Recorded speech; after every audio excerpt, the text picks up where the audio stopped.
किसको जीडी 2025 की तैयारी अभी से करनी चाहिए? तो मैं उन बच्चों के लिए कह रहा हूं जिनको ये क्लियर हो गया है कि जीडी 2024 में मेरा तो होना ही नहीं है, तो वो बच्चे। दूसरा, जो उन स्टेट्स के बच्चे जिनकी यहाँ कट ऑफ बहुत कम जाती है, स्पेशली वो बच्चे जो जैसे उत्तर प्रदेश, बिहार, राजस्थान, हरियाणा, इनको अगर मैं छोड़ दूं तो बाकी स्टेट्स में ऐसा है कि भाई आपको अपनी स्टेट पुलिस के लिए ज़्यादा मेहनत करनी पड़ सकती है, लेकिन इसके लिए कम मेहनत करनी पड़ेगी। लेकिन जो मैंने स्टेट्स के नाम लिए ना, इन स्टेट्स में हो सकता है आपको पुलिस की नौकरी आसानी से मिल जाए और ये नौकरी थोड़ी सी ज़्यादा मेहनत में मिले, क्योंकि यहाँ कट ऑफ थोड़ी सी हाई जाती है इन स्टेट्स में।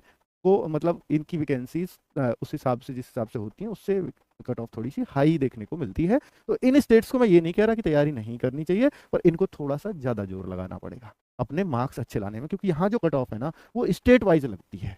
वही यूपी के बच्चे यूपी में ही फॉर्म भर सकते हैं और यूपी की ही वैकेंसी के लिए फाइट कर सकते हैं। अब वेस्ट बंगाल का बच्चा वेस्ट बंगाल की वैकेंसीज के लिए फाइट करेगा, असम का बच्चा असम की अलग वैकेंसीज है। इन 25,000 में असम की कितनी वैकेंसीज पहले से ही फिक्स कर दी जाती हैं और वहां सिर्फ असम का बच्चा ही उनको देख सकता है। अच्छी बात यह है कि भैया असम की मेरिट ऐसा हो जाता है कि जैसे 180 क्वेश्चन आते हैं, 160 मार्क्स के होते हैं, कि असम असम की मेरिट 160 में से 80 पे ही चली गई या 90 पे ही चली गई।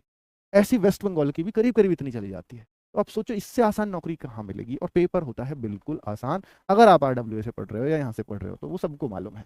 किन बच्चों के लिए जीडी में नौकरी लेना आसान है, मैंने बता दिया कि भैया इन 3-4 स्टेट्स को छोड़ दीजिए, बाकी बच्चों को जीडी में नौकरी लेना आसान है। लेकिन मैं इन स्टेट्स वाले बच्चों से भी कहूंगा कि इससे बढ़िया नौकरी इसलिए नहीं है आपकी स्टेट की, क्योंकि आपकी स्टेट के तो पेपर ही इतने लीक हो जाते हैं और फिर ये नहीं पता होता कि पता नहीं कब वैकेंसी आएंगी या कब नहीं आएंगी, या कब वो एग्जाम होगा या कब नहीं होगा। अगर एक बार वैकेंसी स्टेट की छूट गई और हमने पूरा मन उसमें लगाया हुआ है और हमारा वो उसमें नहीं हो पाता है, तो फिर हो सकता है वो 5-6 साल बाद नौकरी देखने को मिले, जैसे यूपी में हुआ था। 2018 के बाद सीधा 2024 में भर्ती आई है।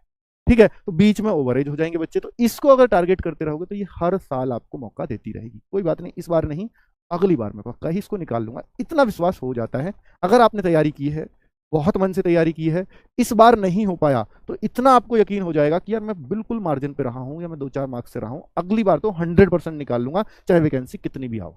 ठीक है, ये सब चीजें होती हैं बच्चों। किन जीडी की कट ऑफ हाई क्यों जाती है? तो हाई नहीं जाती ऐसी, हाई सिर्फ इन स्टेट्स की जाती है, बाकी स्टेट्स की 50% 60% पे कट ऑफ जाती हैं। और जो नेगेटिव मार्किंग है ना पिछली बार से, तो वो भी बहुत घटा दी गई है, वो ना के बराबर ही है, 1/8 की, है ना। तो इसलिए जीडी की कट ऑफ से इन स्टेट्स को तो थोड़ा सा सावधान रहना है, जिनका ना मैंने नाम लिया था। इनको तो थोड़ी सा एक्स्ट्रा प्रयास करने पड़ेंगे अपने मार्क्स लाने के लिए, है ना। बाकी स्टेट्स अपने आप को आश्वस्त कर सकते हैं एसएससी जीडी की नौकरी के लिए। मान लीजिए मैं पंजाब की बात कर रहा हूँ, मैं महाराष्ट्र की बात कर रहा हूँ, मैं गुजरात की बात कर रहा हूँ, मैं उड़ीसा की बात कर रहा हूँ, मैं वेस्ट बंगाल, मैं नॉर्थ ईस्ट के हर स्टेट की बात करता हूँ, मैं जम्मू कश्मीर, हिमाचल प्रदेश, मैं इन स्टेट्स की बात कर रहा हूँ। इवन झारखंड और छत्तीसगढ़ में नक्सली और बॉर्डर एरिया की भी अगर मैं बात करूँ, तो भाई वहां पर ये वैकेंसीज जो होती हैं, जितनी भी होती हैं, उनकी कट ऑफ 50-60% के आसपास ही लग जाती है।